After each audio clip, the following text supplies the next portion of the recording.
Hey clever viewers, think you're not biased? Perfect, because you've just shown signs of blind spot bias or the ability to recognize bias in others more easily than in ourselves. But don't be upset. Biases get a bad rep, but in reality, it's evolutionary. We all have them. It's wired into our brains, and brands use that to inform your buying decisions. Recognizing these cognitive biases make it easier to ensure your own decision making and at least identify what's driving the folks you see making questionable decisions. Let's start with anchoring bias because, well, it's based on being over-reliant on the first piece of information that we hear. You're flooded with millions of pieces of information daily, so our brain ranks what is most important to store it to memory. These shortcuts cut down recall times, but aren't always objective because it's based on your life experience. This is how companies decide on pricing. Since they know the first price you see usually sets your expectations, brands who aren't first to market will usually discount based on an understood price. Ever see signs like limit 12 items per customer? It's not just there for bargain hunters. In a study done by Wansink, Kent, and Hoke, when this sign was placed near a display of Campbell's soup cans, sales rose 112%, from an average of 3.3 cans per purchase to 7 cans. Why? Because the brain anchored to the number 12 and began adjusting from there. This also highlights the bandwagon effect, which any sports fan will undoubtedly tell you about. The idea is that the more an idea or trend has been adopted by others, the more likely you are to agree. Groupthink is built into us as herd animals, and helps to explain why nerds line up for days to get iPhones just like the last one, or why Reddit Wall Street bets bros have been able to compete with finance bros on Wall Street. You don't have to take it from me. Let's hear testimonials from these random people you don't know. 4 out of 5 viewers agree that this channel is worth subscribing to. Studies may vary, but we sure would appreciate your support. We all want positive outcomes, which is why in marketing, we focus more on the outcomes than the decision making itself. That's outcome bias. Do you need an electric toothbrush that guides you via app for $130? You may not think so, but just think about what parts of your mouth you didn't know were being missed, or how white your smile could be on that big date. See what I did there? We tend to overestimate the importance of whatever information we have available over new information. This is because our brain has created easy pathways to that info. This is called availability heuristic. If you can quickly recall several points of information, you're more likely to believe it's right. If you see multiple stories about home invasions, you're more likely to believe the risk is higher than it is. This is how algorithms on social media work to sell products. If you click on one product or story that you like, the algorithms are built to serve you more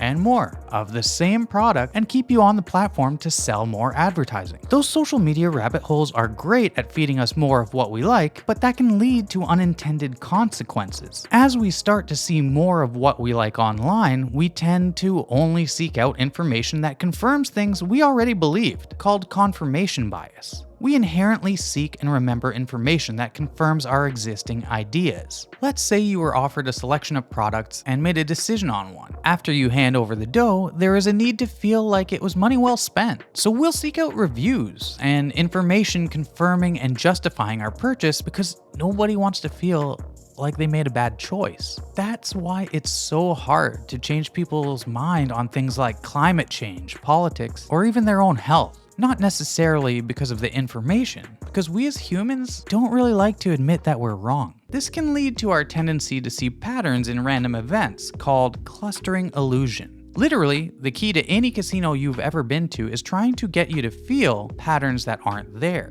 If you're sitting at a roulette table and red came up 3 times in a row, you're more likely to believe that the next thing to come up is red, even though the 47.4% odds have not changed at all. This is true with banking products too. We'll base whole financial portfolios on predicting the rise of a stock or the last housing market crash, and can look out for random patterns that affirm our already made decisions. In 2008, sports bettors of Euro football were all in on an octopus named Paul, who used flags to predict Germany's matches, until the Euro 2008 final, when Paul incorrectly picked Germany over Spain, who ended up winning. With tens of millions in bad bets, German fans were calling for Paul to be eaten live, and Paul was actually put into protection by the Spanish Prime Minister for the 2010 World Cup, where, to his credit, he perfectly predicted 7 matches. The thing is, octopuses are almost certainly colorblind. See the pattern here? Our tendency is to focus on the most easily recognizable features of a concept, which is what leads us astray. The more something stands out, the more we irrationally focus on it, which is called salience. Advertising photography constantly uses images where one element stands out that we recognize to help it be noticed and remembered. This also plays into nostalgia. In a world of advertising, you're more likely to spot, notice, and buy the product if it features a cartoon or film character you were fond of as a child. I'm not saying I regret my Darth Vader toaster, I'm just saying it could toast a little more evenly. Hey, there's risk in everything. Which again,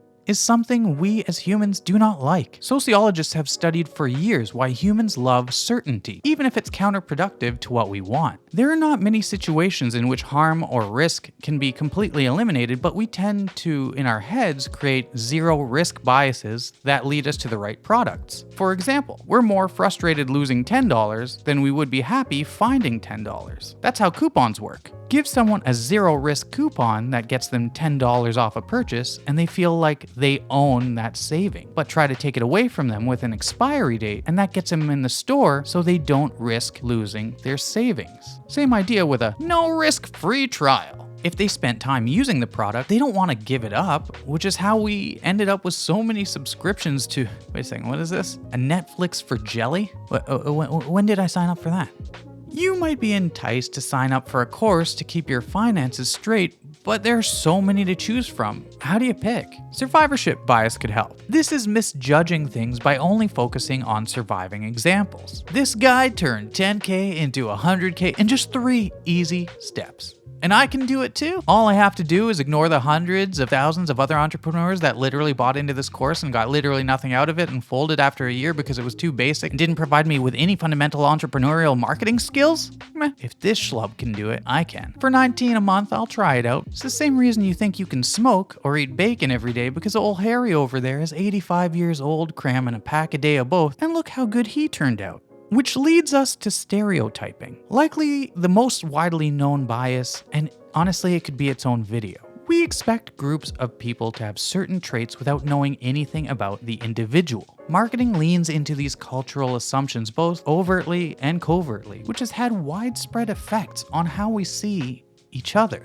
It's important to not tokenize or demonize others because, as the saying goes, you never really know a person until you walk a mile in their shoes. Okay, well maybe you can assume a bit if it's these shoes. Taking the time to open ourselves up to ideas and cultures can help us learn a lot about our own worldview. It can help us break our biases and take stock of how much we actually share as people. The point is that many biases affect our decisions every day, and instead of shouting bandwagon slogans at each other, it's important to understand what is leading folks to make their decisions and be aware of our own biases. It's not about winning arguments, but making sure people are able to make informed decisions. So listen to them where they are with empathy. Give them the information they need and check in with yourself. Use your dollars wisely to support positive messages, and above all, let's just take care of each other. Thanks a lot, folks. This one was really important for us, and we spent a lot of time really thinking about how to frame this out. So hopefully you got something out of it, and stay tuned for more from Sponsored Thoughts. Make sure you like and subscribe. That really helps us out.